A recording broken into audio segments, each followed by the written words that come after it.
Israel ने मशरिक़ वस्ता में अमन की कोशिशों पर नया वार कर दिया। जंग बंदी की खिलाफ वर्जी करते हुए जनूबी बैरूत पर बमबारी कर दी। लबनानी सिविल डिफेंस एजेंसी के मुताबिक इसराइल ने बैरूत के इलाके ज़ाहिया में इमारत पर फ़िज़ाई हमला किया, जिससे कम अज़ कम 3 अफराद शहीद और 15 ज़ख्मी हो गए। हमले में करीबी इमारतों और दुकानों को भी नुकसान पहुंचा। लबनानी हुकाम ने यह भी बताया कि इसराइल ने हमले में केमिकल का भी इस्तेमाल किया। नया हमला वाशिंगटन में तय पाने वाली जंग बंदी के मुआहदे को सबूताज करने की कोशिश है।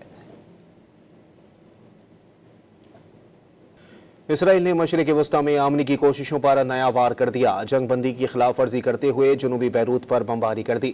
लबनानी सिविल डिफेंस एजेंसी के मुताबिक इसराइल ने बैरूत के इलाके ज़ाहिया में इमारत पर फ़िज़ाई हमला किया, जिससे कम अज़ कम 3 अफराद शहीद और 15 ज़ख्मी हो गए। हमले में करीबी इमारतों और दुकानों को भी नुकसान पहुंचा। लबनानी हुकाम ने यह भी बताया कि इसराइल ने हमले में केमिकल का भी इस्तेमाल किया। नया हमला वाशिंगटन में तय पाने वाली जंग बंदी के मुआहदे को सबूताज करने की कोशिश है।